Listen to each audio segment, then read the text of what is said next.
Hello दोस्तों, नमस्कार, राधे राधे, जय श्री राधे कृष्णा। आपके अपने परिवार YouTube channel learn easy SSC में स्वागत है। आशा करता हूं कि आप सब अच्छे होंगे तथा मस्त होंगे तथा आप सब तैयारी ताबड़तोड़ कर रहे होंगे। आज मैं पॉलिटी के एक शानदार टॉपिक पर या बोल सकते हैं नागरिकता भाग 2 5 से 11 आर्टिकल तक विस्तार से चर्चा करने वाला हूँ।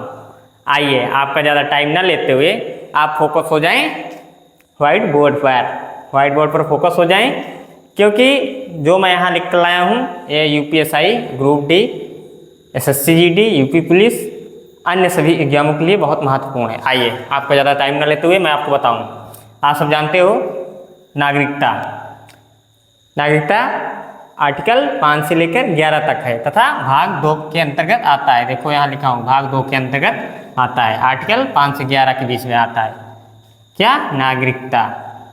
ठीक, और नागरिकता से इंपॉर्टेंट क्वेश्चन हम सब करने वाले हैं। आइए आर्टिकल 5 देखिए। 5 से 11 लिखा हूँ तो आप आइए 5 देखिए। आर्टिकल 5 क्या कहता है? भारत के संविधान में लागू होने वाले, मतलब भारत के संविधान लागू हुआ, जब कब लागू हुआ सब कोई जानते हो ना, 26 जनवरी 1950। 26 जनवरी 1950 के समय जो व्यक्ति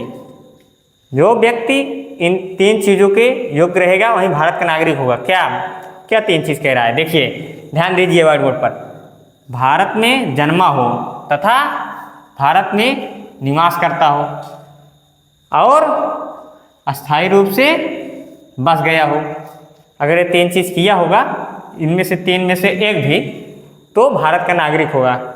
आर्टिकल 5 के अंतर्गत देश आज़ाद हुआ था 26 जनवरी, संविधान लागू हुआ था 26 जनवरी 1950। देश आज़ाद हुआ था 15 अगस्त 1947। ठीक, आइए आर्टिकल 6, भारत पाक विभाजन के बाद।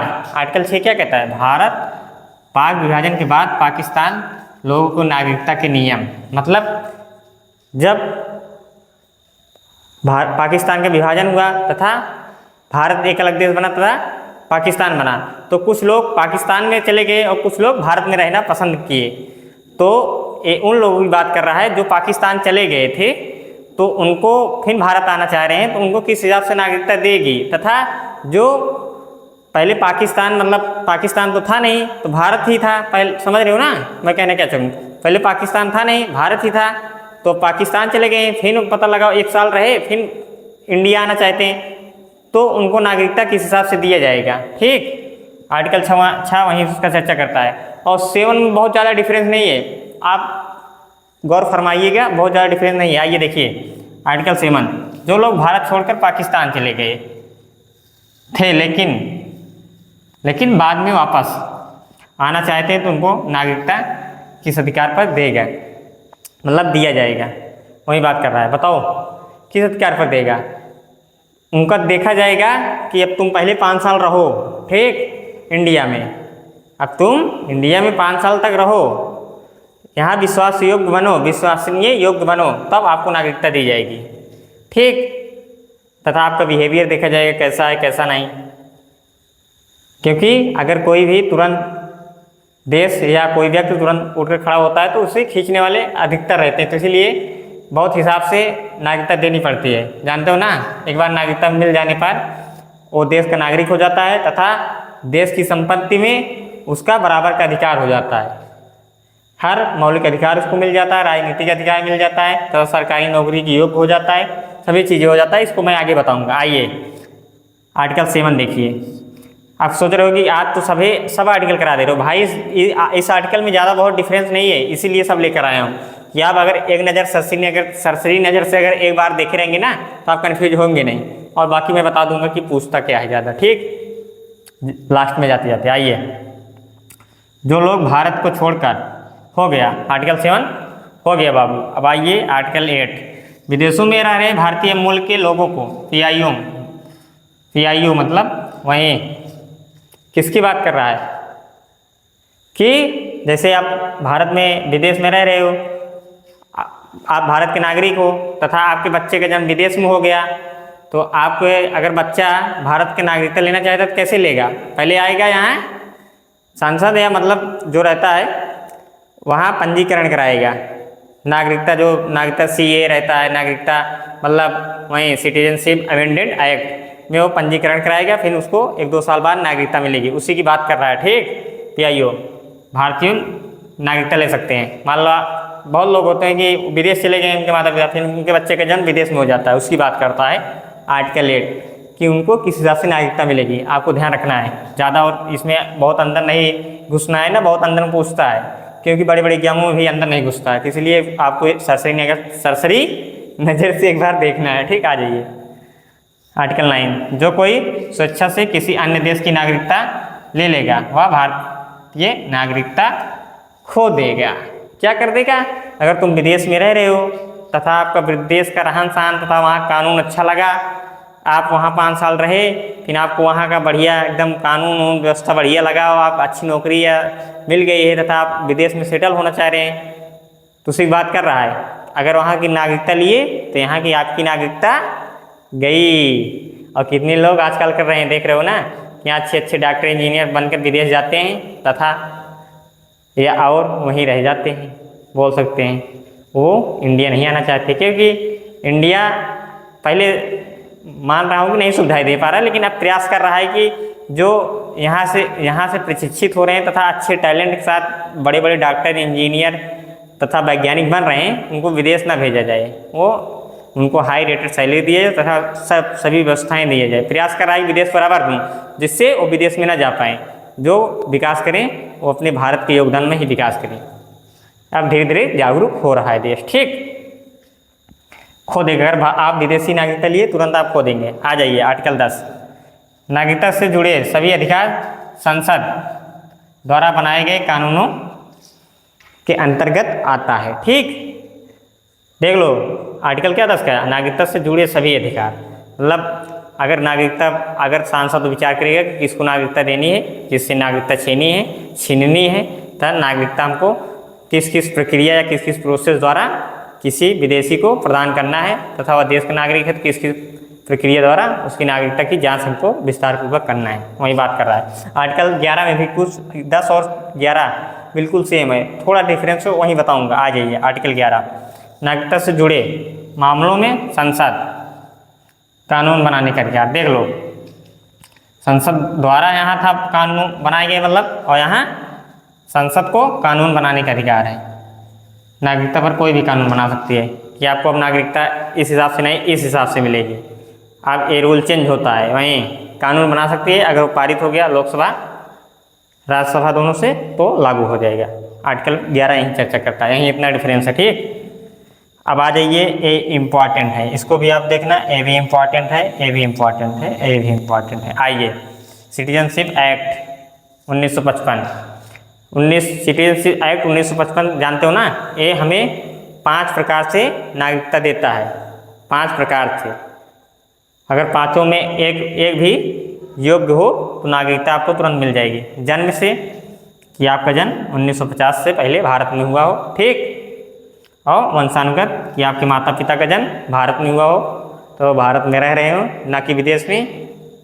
ठीक, मतलब समझे नहीं जाना है, ज़्यादा बताऊंगा नहीं विस्तार में, और विस्तार यही है, ज़्यादा लपेटता नहीं है सब। ठीक, समझना है, नहीं कहोगे कि गुरु तो आप बहुत विस्तार नहीं घुस रहे हो, क्योंकि वीडियो ज़्यादा देर की हो जाती है, उस पर रिस्पॉन्स भाई आप सब देते नहीं हो, तो मुझे आप कह सकते हो बहुत वो लगता है कि आप सब जैसे ज्ञान लेना ही ना चाह रहे हो। कोई ज्ञान अगर फ्री में दे रहा है तो जान रहे हो ना, फ्री का ज्ञान सभी को काटने दौड़ता है, कोई लेना नहीं चाहता। इसीलिए कि आपको रिवीजन ही करना है भाई, मैं बता के चले जा रहा हूँ, जैसे सब आते हैं बताते हैं वैसे ही बताऊँगा, तब तो देखोगे मालिक।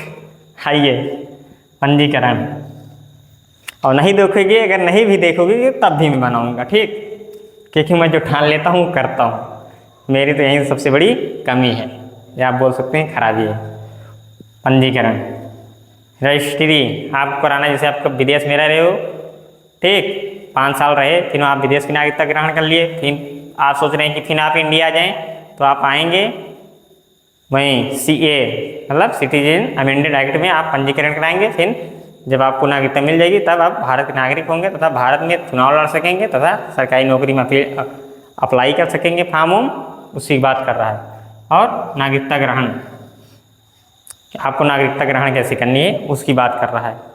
ठीक, तथा क्षेत्र के विलय होने से। जैसे कोई क्षेत्र भारत में मिला लिया जाता है तो वहाँ की नागरिकता देना पड़ेगी ना। जैसे अब आप बोल दो, जैसे वहीं पाकिस्तान कहे कि अब मैं बर्बाद होने के कगार पर आ गया हूँ, पाकिस्तान बोले कि मैं बर्बाद होने के कगार पर आ गया हूँ, प्रभु जी मुझे अब अपने देश में शामिल कर लीजिए, अब मैं लड़ाई झगड़ा नहीं करूँगा, दोनों मिलकर देश के विकास करेंगे। तो पाकिस्तान वालों को नागरिकता देनी पड़ेगी ना। उसी बात कर रहा है कि आप किसी राज्य को मिलाएंगे या किसी राज्य के सीमा को कुछ मिलाएंगे तो वहाँ के लोगों को नागरिकता आपको देना पड़ेगा। वही है क्षेत्र के विलय या किसी देश के विलय या किसी राज्य के विलय से। ठीक, आ जाइए और फिर आगे ए सिटीजन CA हो गया। अब आइए नागरिकता समाप्त होने के 3 तरीके हैं। या तो आप नागरिकता त्याग दें, ठीक, या तो आप नागरिकता स्वयं से त्याग दें, या तो आप नागरिकता से आपको निष्कासन कर दिया जाए, या तो आपकी नागरिकता निरसन मतलब रद्द कर दिया जाए, ख़त्म कर दिया जाए।